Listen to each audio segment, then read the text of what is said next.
Black Lives Matter. Police brutality. Killing. The killing will go on. It's going on. It will continue. This is horrible. It's just horrible, isn't it? People are killed. For what? But it's not surprising. Nothing new. The whole civilization, as it's called civilization, is based on killing and exploitation. The original founding fathers of America came to America so that they could be good Christians. And they were good Christians, but I don't know if Christ would have condoned their exterminating to a large extent the native population that was already there.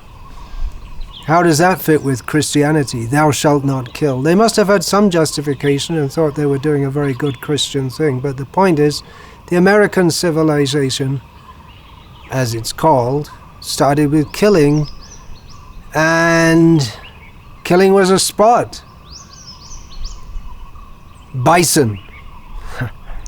Bison is a type of animal similar to a cow, bigger, of which there were tens of millions, according to Wikipedia, in America, until they were almost completely exterminated by the new civilization that had come to America. They killed them for food and also for sport. People would be riding along on the railways and there would be bison grazing in the prairies, and they'd just shoot them and leave them injured, to die, or whatever. And in this way the whole population was almost completely exterminated. From Wikipedia we also learn about the passenger pigeon, one species of pigeon, and it was estimated that previously in America there were 3 to 5 billion passenger pigeons. They would fly in the sky. There'd be so many in a flock that it would be as if the evening had come on a bright sunny day. There were so many. So many were killed, some for food, mostly for fun. The last passenger pigeon died over a century ago. It's a killing civilization. Make America great again. We've heard that. Great means America is still a great economic, political, and military power. But that greatness was built on exploitation. Not least that of the slaves who were brought from Africa. For some reason or other, they didn't enslave the native population. Maybe they, for whatever reason, maybe their mentality or they weren't strong enough or whatever, but they thought it fit to bring shiploads of Africans to enslave them. And so in inhuman conditions, it's a well-known history. It wasn't, it's coming out more and more. So America was built on killing and slavery, and black lives didn't matter then. A slave owner could kill his black slave. There was nothing illegal about it. Black lives didn't matter then, at least not to the people who had enslaved them. So the Black Lives Matter movement is there, but what can you expect? Black Lives Matter. Well, it seems to be that the black lives in America are taken more seriously than the black lives in Africa. Why is Africa so poor when there's so much natural resources there? Well, one major reason is that not only Africa, but Latin America, so many huge areas of the world are deliberately kept in poverty so that the people of the richer nations, or particularly the corporations that are seemingly more powerful than the politicians or the peoples of these countries, that they can prosper, taking advantage of low wages and exploitation of natural resources. So why not protest that? What about all lives matter? No one's protesting that the old people in the developed countries, which are very civilized, they incarcerate the old people, the children, or the state the older people who are lucky enough to be incarcerated in some death home where they're looked after until they die, abandoned. If they're not so lucky, they'll be out on the street. And what about that? Homeless lives matter. There are hundreds of thousands of people in America without a proper home. Why not protest that? Homeless lives matter.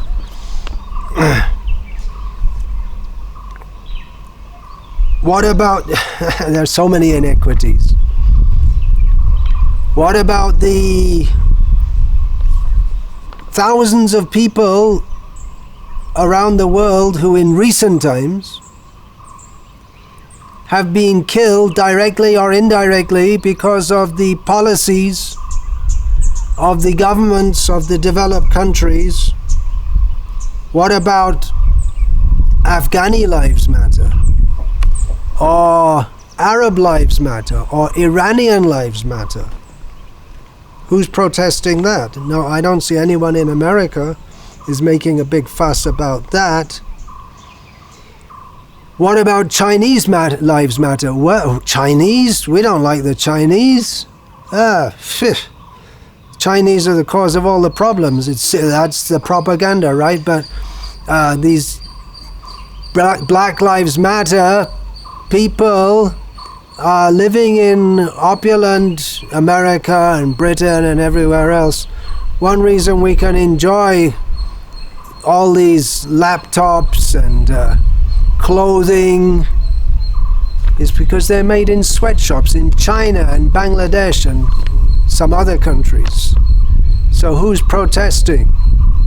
Chinese lives matter. Bangladeshi lives matter. There are so many inequities. Then, what about in the Amazon? You finish your protest and then go to the McDonald's and eat a hamburger. That hamburger you're getting courtesy of the rape of the Amazon and the destruction of the rainforest, so that big companies like McDonald's, having destroyed so much of the soil in America, they're going off to the Amazon and destroying the soil there and uprooting the indigenous people. How about that? Why aren't you protesting about that? Why? It seems to be hypocritical. For that matter, you're going and eating your meat. What about cows' lives matter or pigs' lives matter? You might laugh, but they feel pain also. Chickens' lives matter. Fish's lives matter. So how much do Black Lives matter in comparison with cows' lives, pigs' lives, fish's lives, chickens' lives? What about all the living beings that are killed. So many species, we're told, are going extinct daily because of these rapacious policies of destroying the environment so that we can have all our comforts. Humans, animals, plants, kill them. Kill, kill, kill. It's a killing civilization. Isn't that oxymoronic? Killing civilization. Civilization means you should be civil. The whole civilization is based on killing and exploitation. There's a Holocaust going on every day. One black man is killed here, another black man is killed there. In the meantime, literally millions of living beings are being killed every day. Why don't you see that? Hypocrisy? Torturing and killing millions of animals? Torturing their whole life. Torture, torture, torture. Throughout the whole life, and then just killed. So whether you call yourself Christian or a humanist, or you don't care to call yourself anything, you're just wandering through life, the whole underlying ethic of this so-called civilization is that let others suffer so that we can enjoy. That's not civilization. That is satanic. Let others feel pain. What the hell do we care? Ha! We're enjoying. In one sense, to say Black Lives Matter is meaningless. How is that? Well, there's no such thing as a black life. Life is life. Whether it's black or blue or green or whatever. The body is temporary. The body is composed of chemicals. The skin and all the organs and bones and blood and everything within it, they're composed of chemicals. Chemicals are not life. The life comes from the soul. As long as the soul is in the body, it's alive. When the soul leaves the body, it's dead. So it's not the body, it's not the black body or the white body or whatever body that's alive. It's a semblance of life. It's something like an electric light. It appears to be bright. It is bright, but there's an outside source of energy. Otherwise, without that, the light bulb is not bright. So in the same way, the body is not the person intrinsically. It's a separate kind of energy. The body is only chemicals. So this present civilization is a civilization based on ignorance of the most basic ontological fact. Who are we? We may think, I am white, I don't like blacks. But you're only white for the time that you're in that body. It's a short time. In eternal time, it's less than the clicking of a finger. Then we go to another body. Believe it or not believe it, there's sufficient evidence nowadays, even from empiric sources. So we're not the body. So to speak about a black life or a white life, that's making artificial divisions based on ignorance. But this ignorance, that is the basis of the whole civilization that we're raised in. It's just like animals. Animals may kill each other. What do they care? They don't have a higher knowledge. They're also living beings. For food, they may kill each other. They're ignorant. They're in a lower species of life. How do you get in a lower species of life? By living in a human life in a subhuman way. So a society that's based on killing, it's like the violent beasts, like animals, just like among the dogs. Whoever can dominate is the biggest dog, not who's the kindest, who's the most powerful, who's the most respected among the dogs is the one who can intimidate the others more by barking or by power or even by attacking the others. The Western civilization, so we're told, began with the Greeks. They were also killing.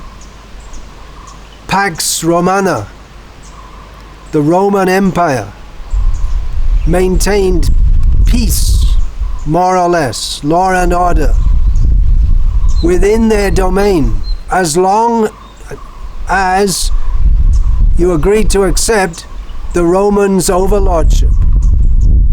And if you didn't, if you protested that, you were killed. Violently, brutally, just to make sure that others don't get the same idea. All the great civilizations, the British Empire, what was its basis? They say, well, the British were superior. There was, for that short period in history, they were more expert at exploiting and this present body was born in Britain, by the way. White. more expert in dominating others. And yeah, they maintained law and order in their colonies so that they could exploit them peacefully, and whoever rose up against that was brutally killed, crushed, as here in India, or if not crushed, by killing directly, then starving to death. There's a whole history. These things are coming out more and more and more. Now we have Pax Americana, it's called. Pax is, if you don't know, it's a Latin word, peace. Where's the peace? Peace on earth, or earth in pieces. Last time I was in America, no, not last time I was in Los Angeles. I saw one car being driven around with huge paintings, so you couldn't miss it. America is addicted to war. It was painted on the car. So it's not that everyone in America is some big demon, or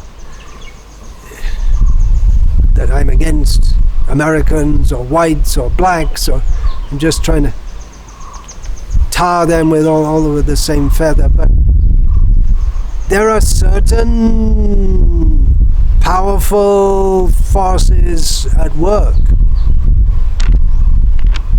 that are making the world like hell. Ignorance is a powerful force. The ignorance by which we think it's okay to kill blacks or anyone else or any living being. We can't give life, so we have no right to take it away. Living in this world, there is birth, there is death. Some killing will be there. It's unavoidable. But not real civilization should be one in which killing is minimized, not one that develops and is sustained by killing, which is the present killing civilization. Again, it's oxymoronic. If a civilization is based on killing, then how is it civilization at all? What is the solution? These Black Lives Matter protests, they're not going to stop the problem. It's not going to stop the problem. Sorry to say. World War I was advertised or promoted. The war to stop all wars. It was supposed to be the last war. I guess they promoted that within the English-speaking countries, within Britain, to enliven the people to get into the war effort. Otherwise, what did the British have against the Germans? Or intrinsically, what do they have? What's the problem? Why should they go off and kill Germans or be killed by them? There's just like one of the most famous black people in recent times, Muhammad Ali, when he was Cassius Clay in his youth, the world heavyweight boxing champion that I'm talking about. There are so many people called Muhammad Ali up to the present time. The world boxing weight champion. When he was drafted to join the US troops in Vietnam, he refused, saying, I don't have any quarrel with those Vietnamese people. At least they don't call me a nigger. So why this fighting? It's not going to stop. By propaganda, at least it will go on.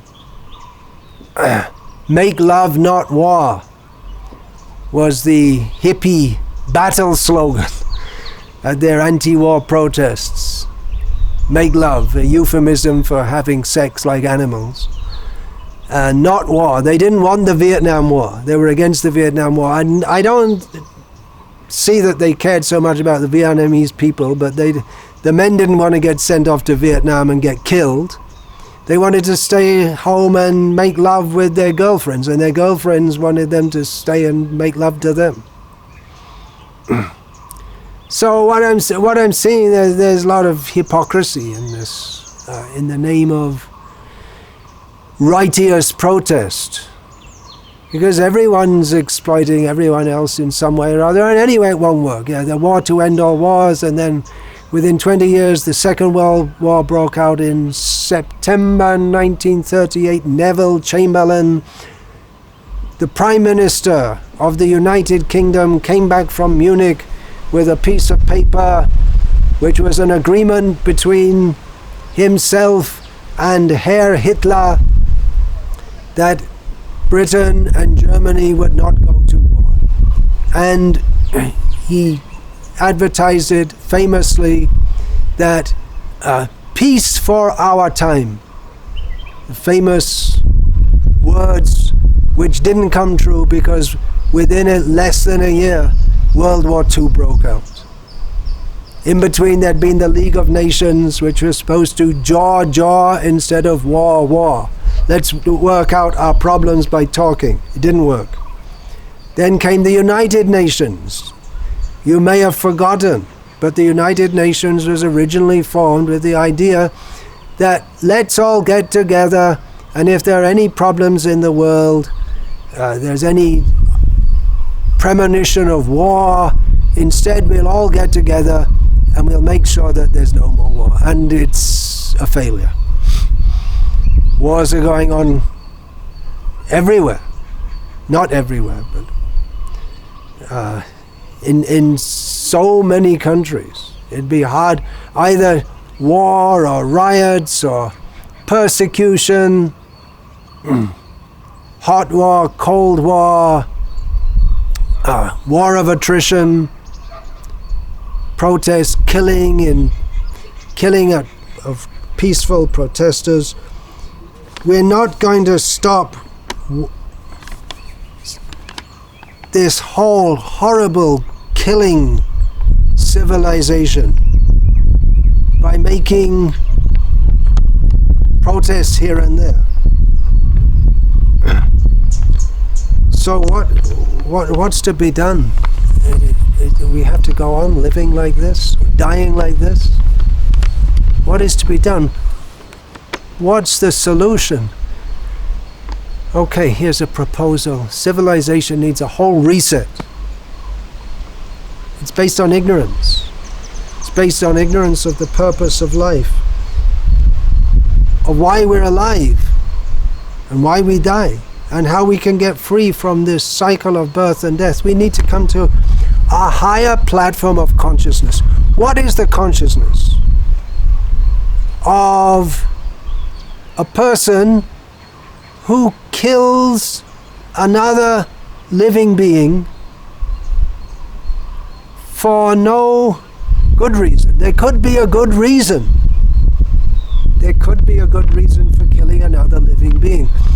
For instance, if a tiger escapes from the zoo where we're torturing by impounding him in the zoo, and comes out and starts attacking people, we may kill the tiger. It may be necessary. We may deem it necessary. But what impels people to unnecessarily kill or even inflict pain on others? Again, the meat industry is based on profit, is based on tremendous amount of suffering, pain, giving to a tremendous amount of living beings. Not just the people who work as meat packers for minimum wages, but for the animals themselves. It's not necessary. When I was growing up in merry old England in the 1960s and 70s, becoming vegetarian, we used to hear, no, you need meat for health. Well, now there are so many vegetarians in the Western world, and it's clear that meat is not required for health. Why then does it go on, this meat eating? That means that people are in very low consciousness. Again, they don't mind the suffering. They're oblivious to the suffering of other living beings. Let me enjoy. I will enjoy the taste of that food, and others can suffer. So we need to come to a higher platform of consciousness, and it's a lot more than just being a vegetarian. Not a bad start, but there's a lot more should be done. If we keep people in consciousness like dogs, I'm bigger than you, so I'm chasing you away, then how can we expect peace? How can we expect humanity if we're in doggish, animalistic consciousness? So here's the proposal. Society needs a reset. First of all, we have to understand, we have to come to a higher platform of consciousness. That is possible not simply by talking some platitudes like love and peace and let's all get together. That won't work. We need to practically come to the platform of spiritual consciousness, which is based on spiritual knowledge, which is based on understanding that we are all intrinsically, every living being down to the end and even lower is a living being.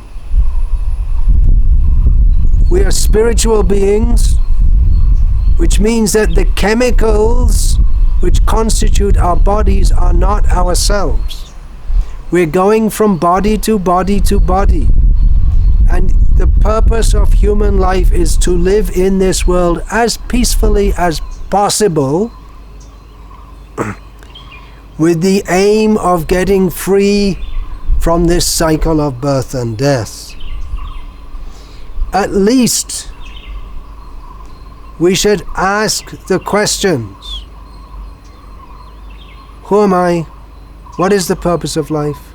Why is there suffering in this world? What impels a person to act brutally toward others? You're saying that the Greeks were the original, the beginners of Western civilization. At least they were philosophers. Where's the philosophy nowadays? Eat, sleep, drink, be merry and enjoy, for tomorrow we shall all be dead. At least we should begin to think. And then get the solutions. And the solution is not in some sentimental or fanatical or sectarian religiosity. That's not going to help us either. It hasn't helped the world for all these centuries. We need to come to the platform of spiritual knowledge. Now, okay, I'm talking big talk here, big talk. Some little insignificant person sitting somewhere and talking as if I got the solutions to the world. What's the practical? What do we do? What are we doing? Well, it would be nice if people of the world would wake up to this. We don't expect that I'm giving a little talk here and all of a sudden people start fainting all over the place and saying, golly gosh, wow, that's right, and everyone decides to change their life. People are addicted to that which is against their real self-interest. Crazy, isn't it? But even if we know what's good for us, we often don't do it. So I don't expect that the world's going to change immediately. That would be utopian to think so. It's not impossible, but doesn't seem very likely. But at least what I can say, what I am doing practically. Well, first I should say I'm a member of the International Society for Krishna Consciousness, known among those people who know about it as the Hare Krishna movement. We are followers of Krishna. In recent times, His Divine Grace A.C. Bhaktivedanta Swami Prabhupada founded this society as a continuation of the ancient philosophical and religious tradition of worship of Krishna. Srila Prabhupada was not just a spiritually realized soul, but he was also a social visionary. He wanted to change the world to a better cause.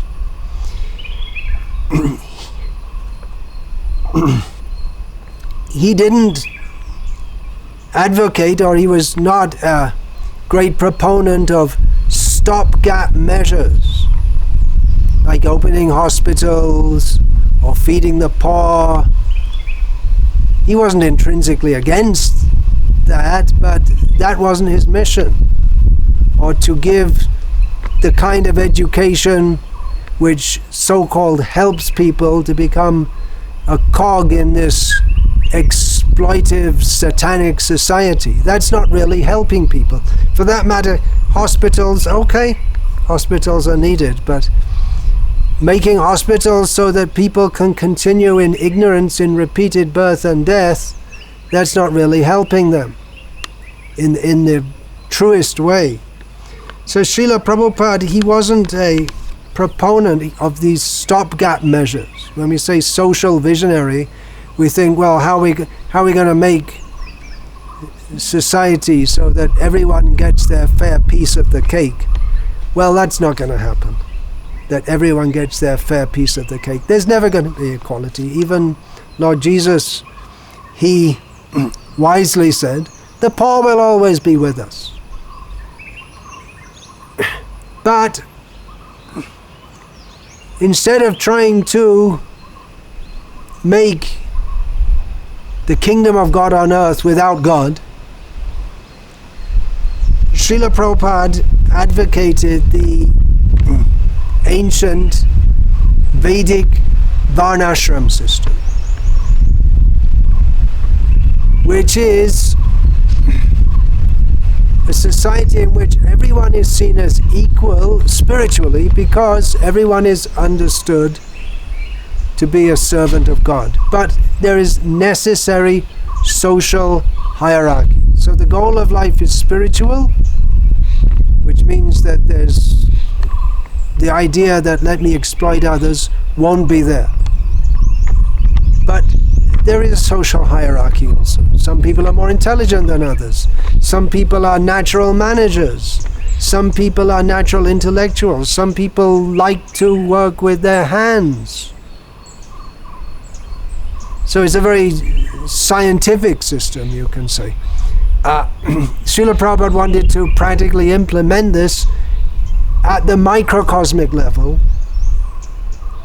So on Srila Prabhupada's order, the International Society for Krishna Consciousness is committed to establishing rural communities based on simple living and high thinking and Varnashram society, microcosmically, and let people see. To establish these communities and cut out, as far as possible, from the exploitive demonic civilization in which killing goes on as a matter of course. So that's our practical solution.